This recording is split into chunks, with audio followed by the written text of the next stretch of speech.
Всім доброго дня. Мене звати Варюшка. Моя родина дуже полюбляє млинці.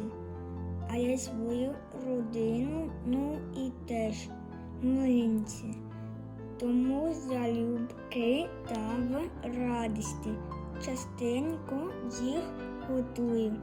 Потім викладаю млинці у вигляді сонечка, бо я їх сонечко. Обов'язково додаю варення або сушене молоко, нутеллу.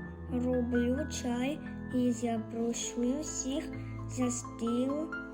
Всім віддалих млинців та смачної масляної.